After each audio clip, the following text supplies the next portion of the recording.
And now, our feature presentation.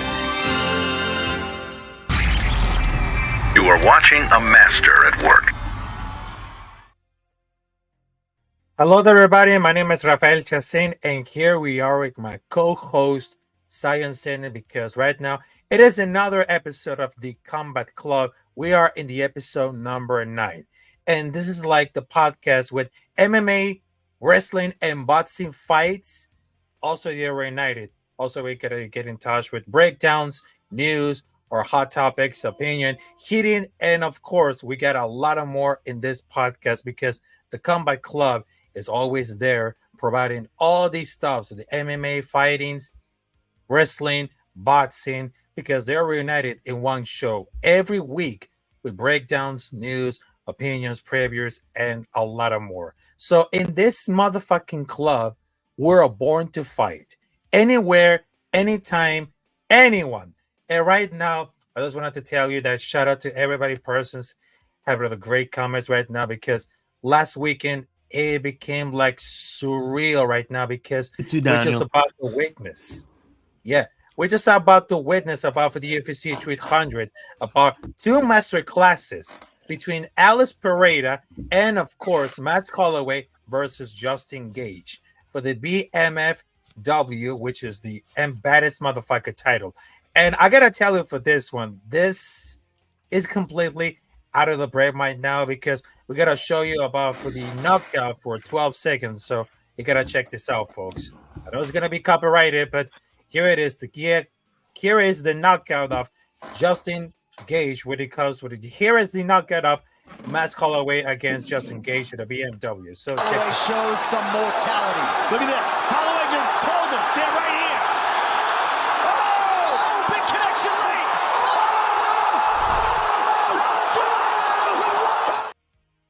So there it is, ladies and gentlemen. So we had to witness it about for the master class of Max Holloway, giving like boom, a knockout against Justin Gage. And I just figured it out because right now they say, hey, come here, and then boom, they just really knock out at the last second at the round number 5.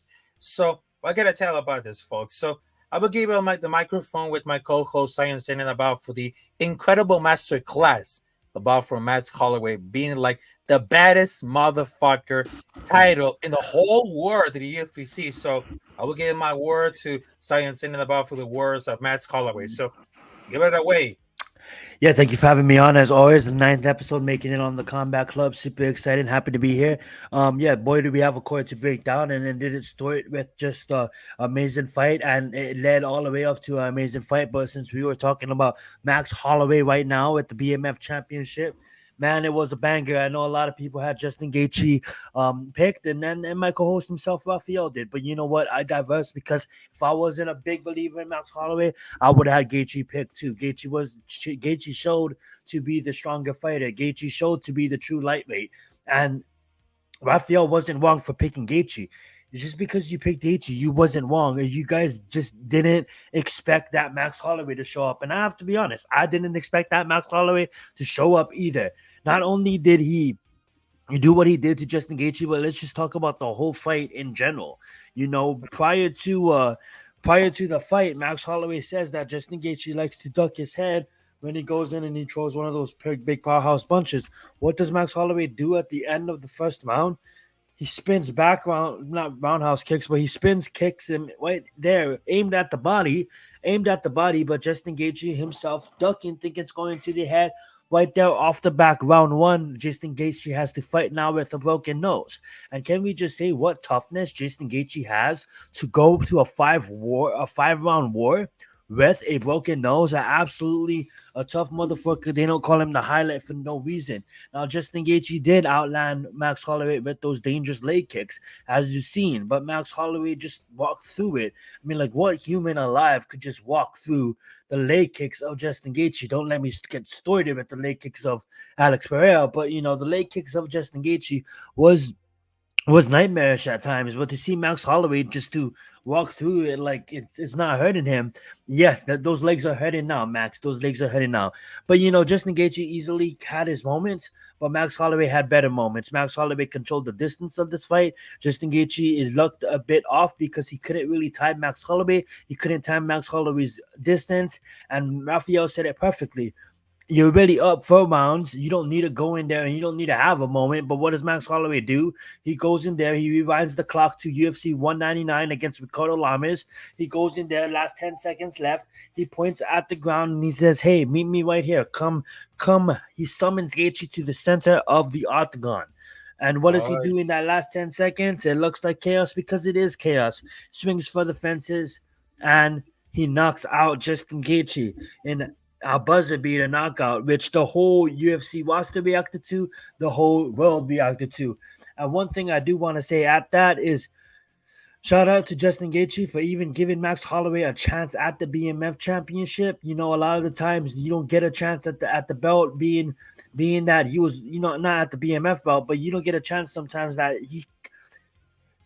you have to seize opportunities, right? And the fact that Justin Gaethje gave Max Holloway an opportunity to move up and fight him was a win to Gaethje. Obviously, I don't think this drops Gaethje in any rankings. You guys shouldn't look at Gaethje any differently. We've seen Dustin Poirier come back from a major knockout and put himself right into contention and now fight for a championship at UFC 302 in Newark, New Jersey. So shout out to Justin Poirier. And hey, look, the motherfucking Matador came around, huh? You came around and you want to fight Max Holloway because the BMF presents itself. I knew you'd come on, Ilya. I knew you'd come on. Guess what? Be careful what you ask for. Be careful what you ask for. And I know Ilya is scary. But if there's one motherfucker that you don't want to count out is a game Max Holloway, because a game Max Holloway could beat anybody in that featherweight division. The thing about Alex in his prime, I know this is long-winded and I apologize.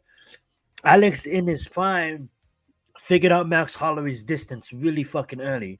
So when you have Max Holloway's distance down, every time you fight Max Holloway, you have that distance down. You could see how frustrating that made Justin Gaethje, not being able to obviously breathe out of his nose, but not being able to figure out his distance. A lot of people say Max Holloway, they look at what they see and they're like, oh yeah, I can get in there and I can hit Max Holloway.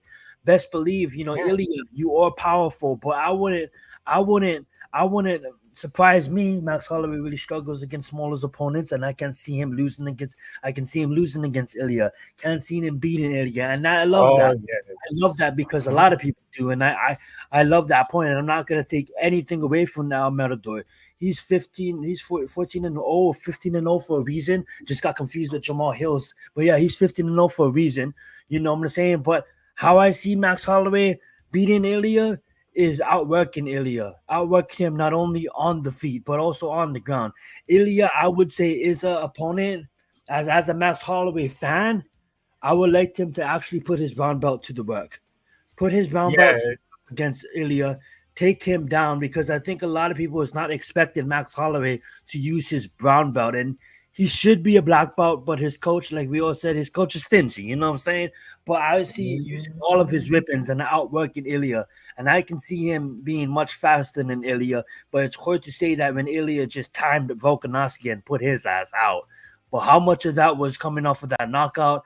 Max, I'm not going to take anything away from Ilya, but I did get that kind of feeling. Alex looked really drained before that Ilya fight, more drained than he has. And I'm not going to ever give Alex himself is not going to give him an excuse. Ilya knocked his ass out clean. But I honestly exactly. Alex with a year off and then come back rejuvenated. But we'll see what happens. That's why it's a fun fight. That's why it's an exciting fight, and that's why us MMA fans want to see it. And thank you so much for joining the show, my man. Let's get it. Yeah, that's exactly. You, Rafael. Mm-hmm. Yeah, then back to anything about, because we're talking about for Max Holloway versus Ilya Topuria. I mean, I just get it because the chin, it doesn't always crack, even when the same amounts of damage over a long career. I mean, take it up for example of Chubalo, which is like a boxer, George Chubalo.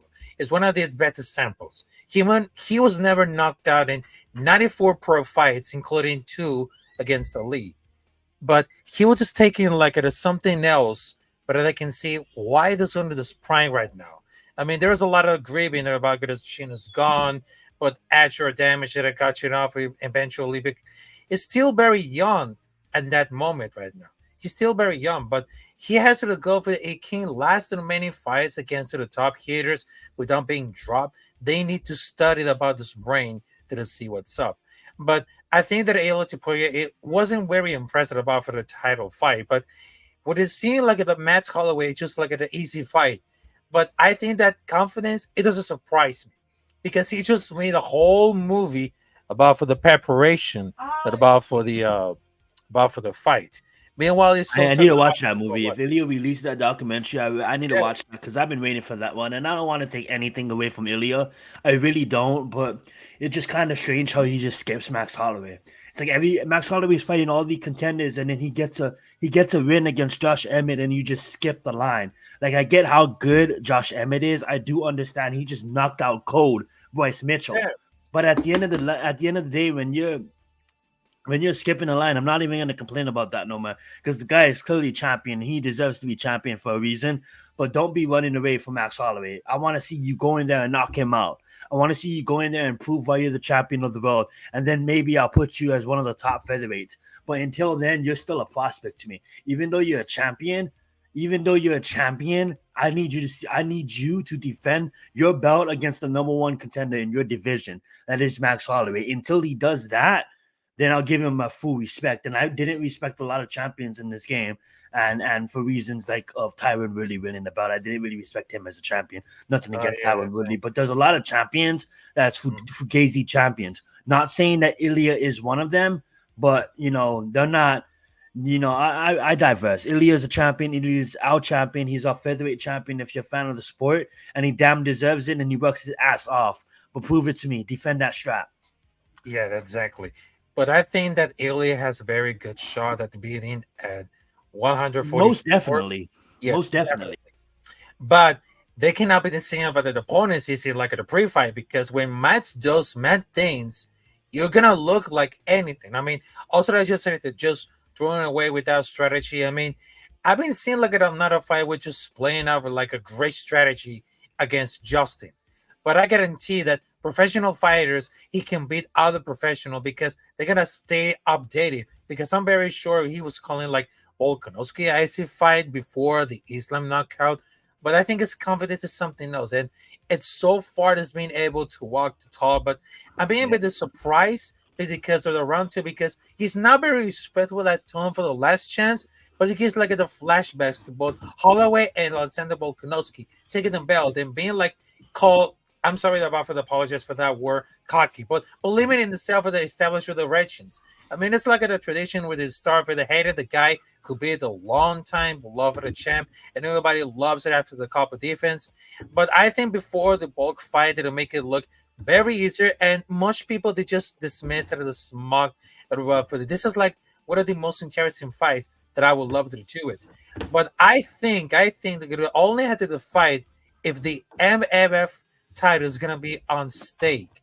It's gonna be on stake because how many about the victory? I mean, like I don't want to take credit away when credit is due. Okay, I respect Ilya; he's a game opponent, but you have to understand that there's definitely levels to this shit. You know what I'm saying? And the way I look at it is like Max Holloway in his fourth fight was fighting Destin Poirier. Losing to Destin Poirier with a submission, but then going and fighting other people, you know what I'm saying? Fighting other top contenders. If you really think about it too, that last fight that Max Holloway had at lightweight, he had 6 weeks to compete for that. And you can see the comparison. When you have 6 weeks to train for something and you have 11 weeks to train for something, there's a big comparison with that, When I look at Ilya Tapura, I respect the kid. I do. But when I really look at the competition he's faced, it's really amazing competition, right? It's amazing competition, but it hasn't competition that reached the mountaintop yet. Well, Max Holloway's career, he's been fighting people that reached the mountaintop. He's been fighting ex-champions. He's been fighting people that have been in the top 5 throughout his entire career. He makes the good boxers look average in there. You've seen what he did against Brian Ortega. You've seen what he did against Calvin Kattar. I'm not saying Brian Ortega is a good striker. He's a wrestler. He's a BJJ practitioner. I know that. But what I'm trying to say is Ilya throughout his entire career been fighting contenders. And I get it. Josh Emmett's not a contender. Josh Emmett's a top 5. I get it. Alex is the champion, and now Ilya is the champion. Bryce Mitchell was a contender. Obviously, you know what I'm saying? He was better than Bryce Mitchell. He won with that arm triangle choke. That's what he's supposed to do, and that's why he's champion now. But when I stack up Ilya's resume, it's really hard to really, like, he got hurt in the Jai Herbert fight. Like, he got dropped. Jai Herbert dropped his ass. Whereas in Max Holloway, he never got dropped until last Saturday, and the UFC don't even count that, which is absurd. Like, how are you not going to count Justin Gaethje? Justin Gaethje clearly dropped Max Holloway, but he clearly got up. Now, let me just say this. Jay Herbert, literally, when Ilya got dropped, he shot for that takedown. He wrapped around and he was smart about it. But at the end of the day, you know, there's different competition than a Jay Herbert and a Max Holloway, because if Max Holloway drops you, it's just going to be different. It's just going to be different. You know what I'm saying? Exactly. And I agree with you guys. What Ilya shown to this point, being 15-0, you know what I'm saying? Not having an amateur record, but being 15-0, he's shown that he's the real deal and he believes in yourself. But I'm telling you guys this right now.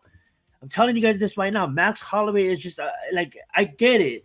Ilya's want to go in there and take Max Holloway's head off. Yeah, but at the end of the day, Max Holloway needs to utilize his wrestling and outwork this kid. Because if Max Holloway utilizes his wrestling, and that's the first time I'm ever going to tell Max Holloway utilizes his wrestling, or even on the feet, you see how confusing. What's up, No Mats? Thank you for joining us today, man. Always our guy coming in true in the clutch. Every episode, No Mets is here, whether it be Combat Club, whether it be Premium Takes. I'm not trying to self-plug my other show, but No Mets is always in the building. So we respect you, my guy. Exactly. But I'm gonna give you back to Mike, Rafael. But in that point, all I was trying to say is, like, let's really stop and really hit this guy. I'm being a dick right now. I'm sorry, champion. Sorry, featherweight champion. But this guy is Shaka. You know, well, welcome in off his literally 16-0 now, all 17-0. What is Shaka at? All never been to a decision.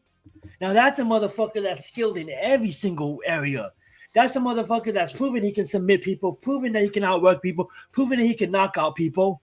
Okay, but he doesn't even get the championship. He doesn't even get the championship because there's a guy named Bahal that deserves it with a 9-fight win streak. That deserves it. But yet, you're gonna feed Ilya to a champion that just got knocked out, that is gonna accept the fight because of his pride. That's the same feeling I had. This fight against Alexander was the same feeling I had when TJ was matched up against Henry.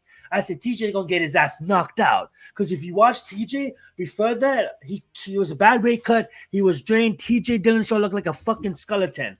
And what did he do? He went out there and Henry Cejudo knocked his ass out. Okay, you have Alex coming out of a knockout, where Ilya, he's so fucking smart, where he took advantage of that shit. And call me, make excuse. But at the end of the day, absolutely, my man. Shout out to the other shows. At the end of the day, bro, Ilya hasn't seen anybody like Max Holloway. It looks easy until you're actually in there at Max Holloway. And if you break, I'm sorry, it was a ripping that he landed, and I'm not trying to make an excuse. Destin is tough. I couldn't go in there and fight with a broken nose. I couldn't. But that's a ripping that he landed. And if you make it look easy against Justin Gaethje, like, come on, bro. I would never, like, I'm not saying Ilya doesn't have a chance, because anybody has a chance. But Max Holloway, if he doesn't open up as the favorite in this matchup, I don't know what to tell you, because that guy's proven, and he's proven it's the MMA triangle. It's MMA triangle, bro. And I'm gonna end it. I'm sorry, Rafael, I'm hogging the mic. It's the MMA triangle, bro. Justin Gaethje knocks out Poirier. Poirier beats Max Holloway. Max Holloway beats Justin Gaethje. All right. Yeah, exactly. Ilya Tapor beats Alexander. Alexander has Max's number. Max beats Ilya. I say it right now. Max is gonna beat Ilya. But I'm sorry, Rafael, I got too excited. Please take the mic. Yeah, I know, because I'm gonna take it to the microphone right now. But I mean, how crazy is it about because they have because they have an explosive power. Because what you're talking about for Josh Emmett, I mean, man, it's one of the most terrifying guys in the whole history of the UFC. Even the fighters like Max Holloway and Alexander Volkanovski are better than him because Emmett just took that part as well. Because it really excited because I really like it. Like Emmett's knockout power, it makes so much worth it to watch. But what I'm confusing about for the power is where it comes from because they're like at a good examples. And one of those highlights, one of the games, Johnson, it was very obvious he has had very good technique and forehand to make so clean because there's nothing strange about for a plunges finally somewhere. I mean, what did they do for the last knockout, which is totally excitement to get involved with just like that. And I mean, holy snap! I cannot believe that it just happened because it's freakish. I mean, does anyone like idea of how we're gonna manage for all of this? It might be not hit the hardest, but he definitely swings like the hardest. But I love that I recognize where the disappointing is out cold and doesn't fire with additional shots. But he has the definition of FU power. And I know there's another persons like Qatar has some chin problem against Mets, but not only about Jega, but he's going to see hiding as hard as Amit. But I really surprised that catches is one of the fast and really enough for sure. But I think it is gonna be like he was very just enough to make drop their hands and then boom. I mean, they have to took some great at some point in that career, but he's very talented. He's very talented a lot. But I think that another point for the Mets Holloway. I mean, in between for the Elia Pachuria. I mean, it's holding it up. It doesn't make like very sense because if the title should be on the line with the two badasses willing to throw it down, but to put it out for the show, I mean, it's gonna be willing to swing and go for the middle of the octagon with its up 4-1. If not, then it's going for the line. I mean, if they're going to accepting a fight with it very clearly and obvious to the title, Chandler, all regular the division is get a symbolic belt, is under the spirit, the concept that belt.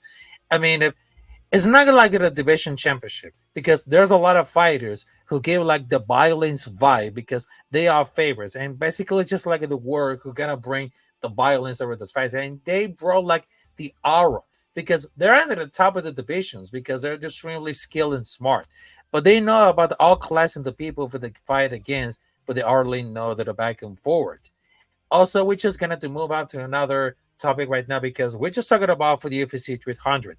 So there's another fight who really got excited right now because it's between Alice Pereira versus Jamal Hill. I mean, why Alice Pereira? It became so much popular because I know he's very accomplished kickboxer, and the kickboxing club was very invested from the start. But has it a very like a fan base in the MMA community because that man is such a beast. And when Alice Pereira they say, "Hey, that was easy on the octagon," because he was like a capable striker with his back up for those wins. I mean, it's just like Fedor.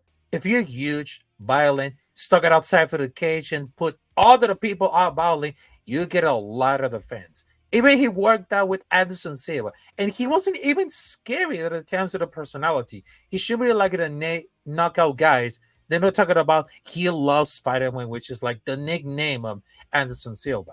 But as much as I could because he went out for the division to win the title and then defend it because the hype, it won't be down because it is stuck at the number 5. But he has 8 UFC fights in total.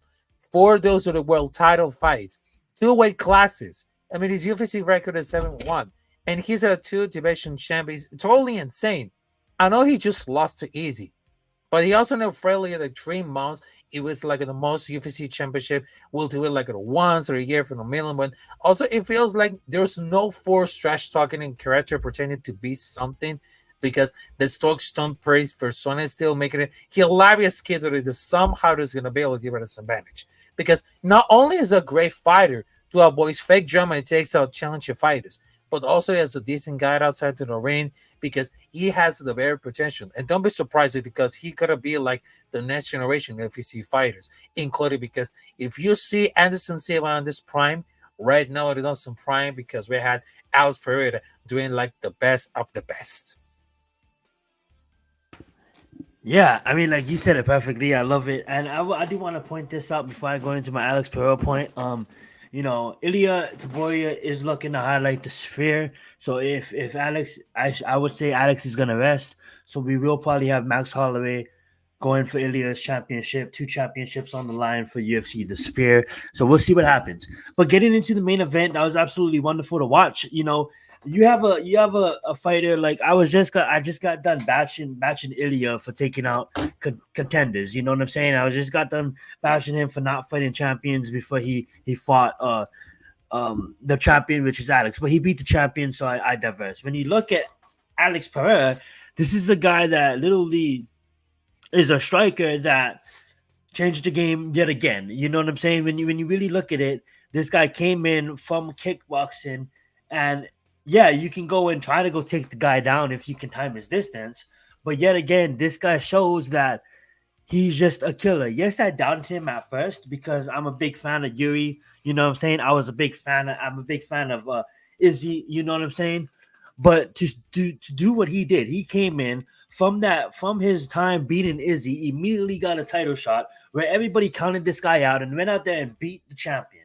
Obviously, Izzy got it back in the rematch, but this guy is just still young, like Rafael said, still trying to learn the NFL, UFC game while fighting champions.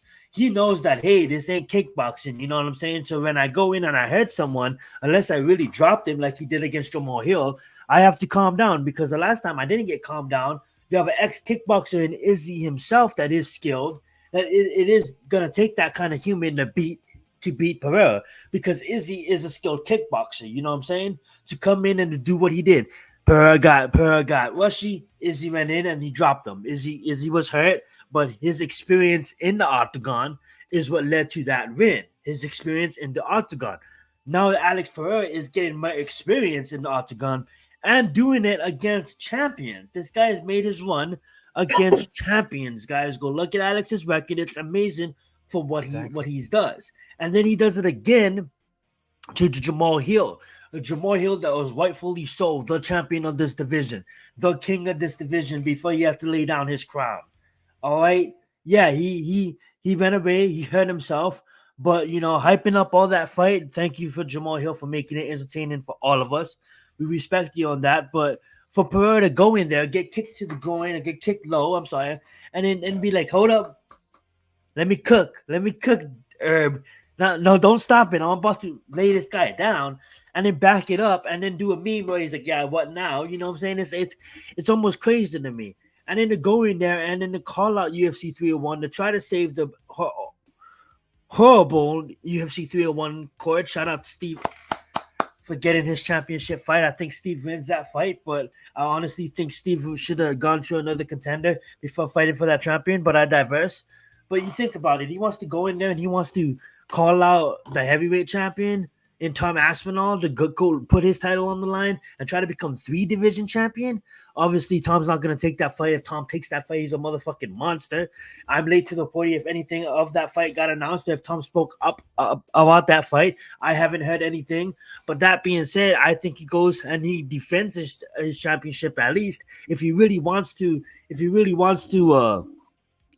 Save that Brazil court and fight at 301. What a beast to have a broken toe with a fight and then call out, I want to fight again at 301 after you just beat a monster in Jamal Hill.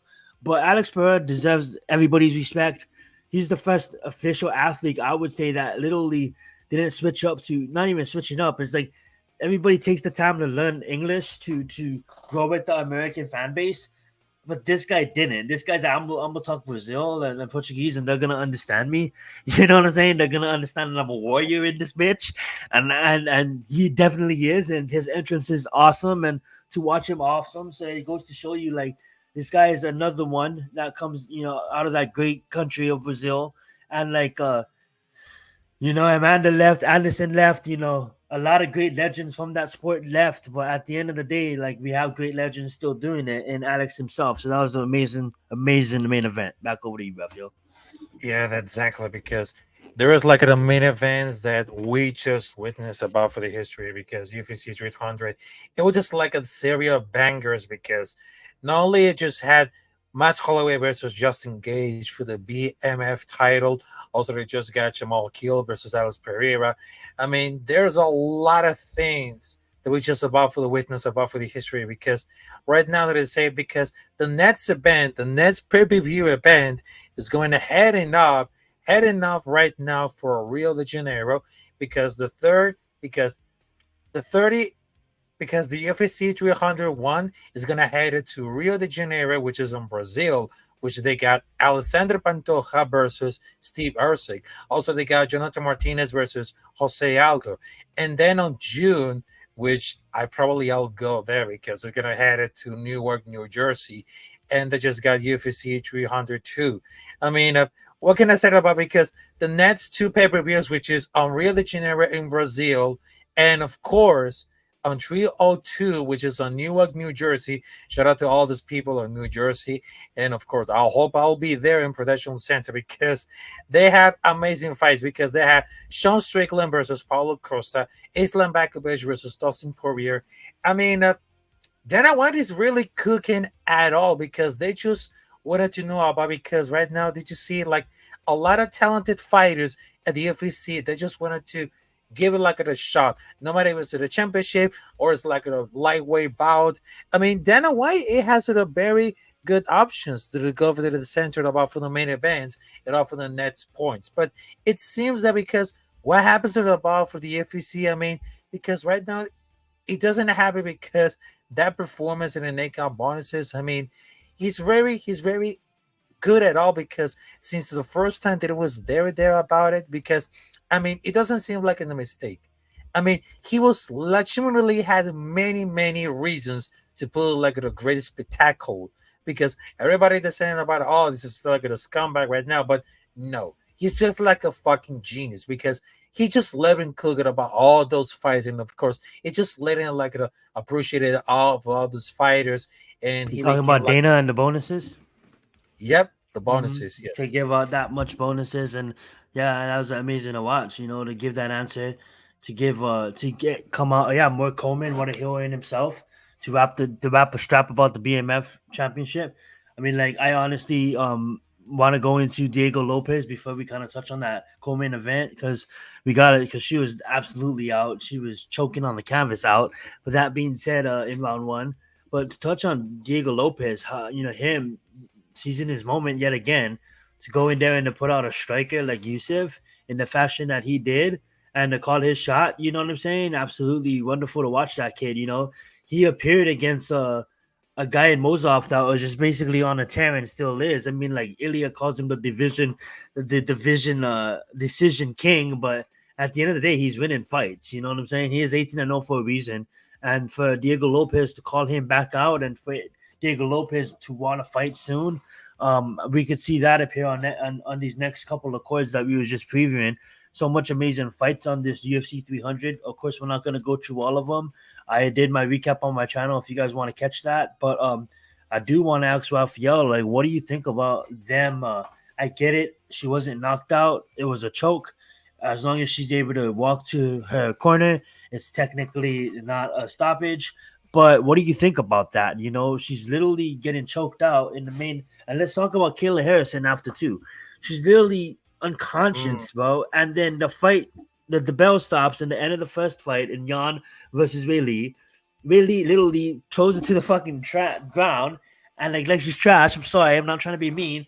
She's literally choking on the ground still, and then the referee himself is trying to help her up and walks into a corner, and then like, yo, let me wake up and watch. And with his glove, obviously, that wasn't illegal at all. But I honestly think, like, yo, wasn't she choking? You know what I'm saying? Isn't that a stoppage? But I diverse. Jan had shown her ability to outstrike Ray Lee when it came to stand up, hurt her a couple of times, knocked her head back at least. But Ray Lee clearly showed levels in the ground game. Ray Lee obviously won the fight, but I do want to ask you about that. What do you think about that? That the fight continued after that. Obviously, it was a good fight. Oh, yeah. That was kind of strange to me, if you ask. And then touch on even Kayla. What do you think about Kayla after that? Yeah, even though that at the round she was like to take you, because it would be insane, because that wasn't discussed or call out. I mean, her career and legacy could have it change able to go for the whale out and after all these sour attempts because I was in it because it's just whether that she wanted like near or the end. I mean, the referee just allowed her to continue is unashamed right now because it was a very quite not very thankful about it. But I think it's because like an underrated fight. But I mean, why wasn't it happening right now? Because it doesn't surprise me at all for the performance. But I think that it's something that I was like literally is sort of about for the power and volume. But it really thought it's gonna be like a not available. But I think it's gonna be like a because it had that pretty had that had the two ladies. But I just say that there's like a problem. Let's say if I address later. But I think that it's gonna have it a different roles because it have it as go to seem like the question isn't about for the showing off for the leg right now, then showing off for like a great like a choking or a summation. But I think it's to be honest, I mean there was like a not very quiet enough, but I think it was like a they had it so for the second round, even though that's very insane because that wasn't that way the cat couldn't change it at all. Because I was like she was way too relaxed because I mean she was like took like the heavy shots. It was just drop it a few times. I mean, what the heck? Yeah, dude, absolutely. Another fight that was what's up, Menace? Thank you so much for joining us this evening. Another fight that got my attention too was obviously Holly Holmes, the veteran kickboxer, you know, but we all knew it was just sheep for the lamb. You know what I'm saying? Like for the slaughter, like to Kayla Harrison, Olympian, 2-time gold medalist, judo like a legend in her own right. I would honestly say she's better than Holly Holm, better than Ronda Rousey in of her techniques. I'm sorry, Ronda. She just had an amazing interview. You guys should go watch that if you guys want to take your time to. But that being said, though, I watched a little bit of it. I watched clips here and there. For Kayla Harrison to come in and do what she did, you know what I'm saying? To put herself on the map and to even get the legend herself and the GOAT, Amanda Nunes, to react to it, to even hint of a comeback. We all knew, like, when you retire from MMA, you end up missing it a bit. You see these other fighters, like, new faces pop up, have their moment, and you want to have that feeling of, hey, could I do it again? The man Triple C himself, the cringe motherfucker himself, said, I'm never going to come back. He ended up coming back. The only person that's truly never going to come back is Habib, because we know the reasons why. That guy's a legend in his own right. He doesn't need to prove anything. You know what I'm saying? So, but even to get Amanda Nunes having that little moment where she's hinting at a comeback. Kayla Harrison clearly is going to be a champion on this division soon. Thank you, Raquel. You know what I'm saying? Not to count you out, but we're going to count you out. At least I am. You know what I'm saying? Like, your strap is hold on to that championship while you can because Kayla's coming. But hopefully, Kayla can really we learned a lot, but we really didn't really see striking that much because Holly Holmes went for a clinch, which I don't understand fully. Why do you clinch a judo girl? But that doesn't make sense to me. And Raquel Pennington will definitely can scrap. Like she's like a what was her name? She was on this court. I can't remember her name right now. She fought Marina. Jessica Andrade. She's like Jessica. She just never goes away. She's just like she's the top 5 contender no matter what. You know what I'm saying? That's Raquel for you. And she's gonna come in there and she's gonna try. But I want to see Kayla strike a little bit more in her next fight. Not strike to get knocked out, but just we haven't really seen that much. And when you go against strikers in this division, yeah, you can time a takedown and everything like that. But we'll see what happens. But I guarantee you, she is going to be fighting for the championship real soon because it's been still at the top. And a lot of other fights to cover, but I'm going to let Rafael do the hosting duties and we'll get to what we get to and we'll do it from there. But thank you guys so much for watching, man. We really appreciate it. Let's get it. Yeah, exactly. I mean, in the case of Kayla, I mean, she brought back judo to the UFC. And I know because I was practicing of Karate Do because I was like a former athlete and I know about the essential of for judo.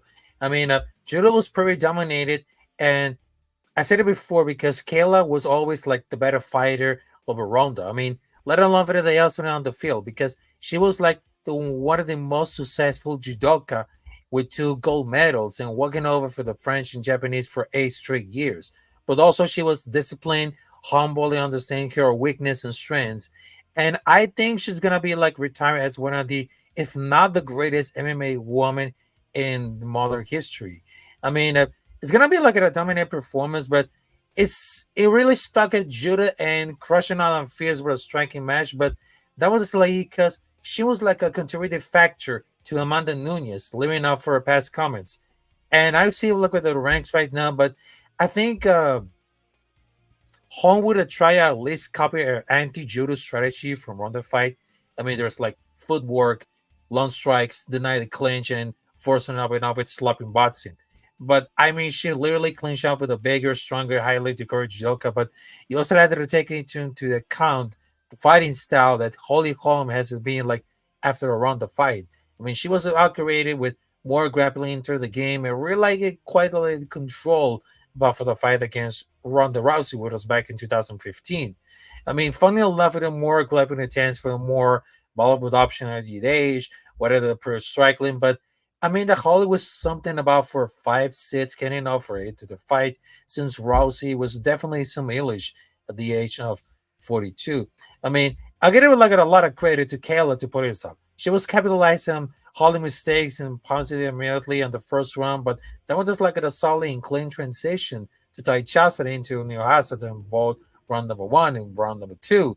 I mean, you just see that until she can single the arms and had that kind of move, but I think she learns how to dictate it more to the stand-up game and throwing over more punches and kicks. I mean, her ground and pound, it's very excellent, but he needs her distance and it needs some work. Closing out for the distance is something like it's very clever to the fighters, but if it comes to the time with the striker who will prepare at a slugfest, she has to. Yeah, I want to see it against, like, we've seen it in PFL, but PFL doesn't compare to the UFC.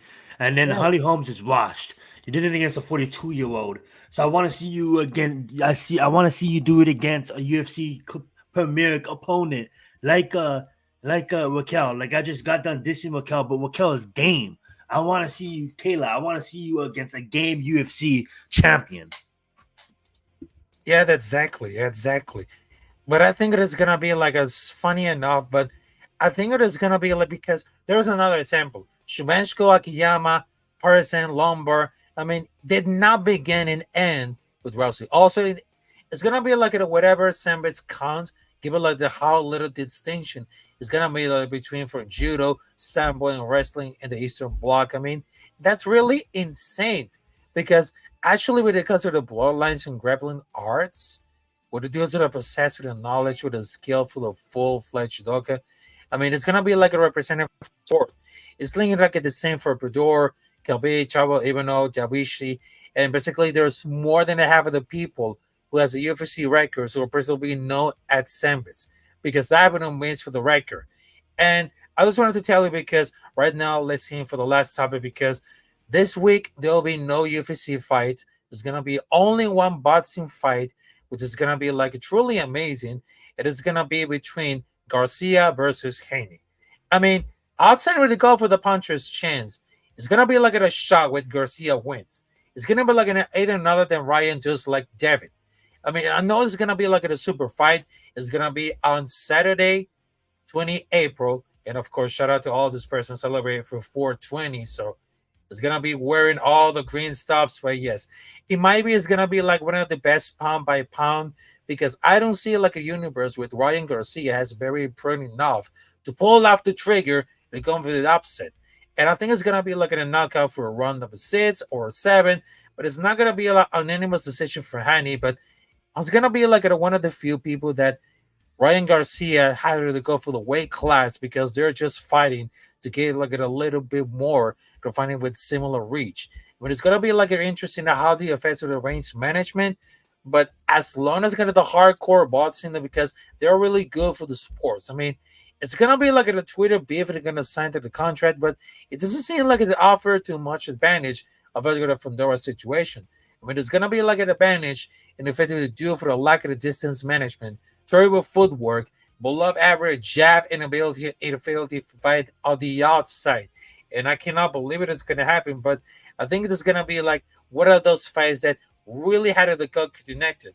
And right now, I just wanted to give like the last topic right now. So right now, because this week is gonna be very interesting because the next week there comes for the UFC, but also it's gonna be for the NFL Draft 2024 in Detroit, Michigan, and Saturday 20. Shout out to all those persons who celebrate the 420, and yes, they're gonna wear it all the green, smoking all the trees. You know about it, but I'll give it like a science saying it about for the opinion about for the fight between Garcia versus Haney in Las Vegas, Nevada.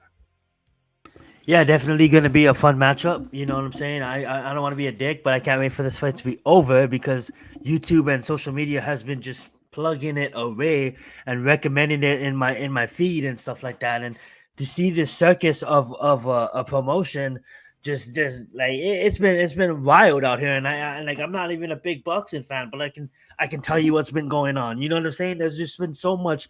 He just slapped him the other day on top of the Empire State Building. Like it's been a circus, and I can't wait for it to be over.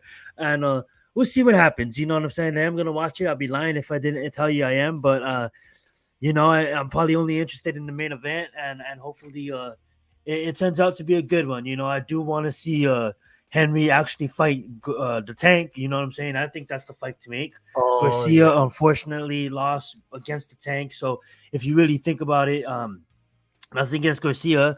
He is an underdog. He's a major underdog in this fight, and we'll see where he can come. But, honestly, man, it should be a good one. I don't want to diss it as much as I did. I am going to be watching it, and I'm just excited for the future of what could come if a certain individual wins in Devin Haney.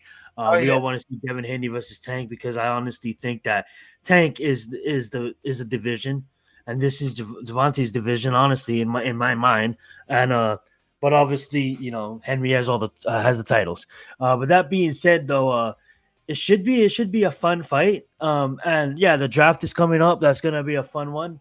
Check me out on Premium Takes. I know Rafael, he appeared on that WrestleMania special edition. So I do want to thank him for that. He did do a great job with the boys.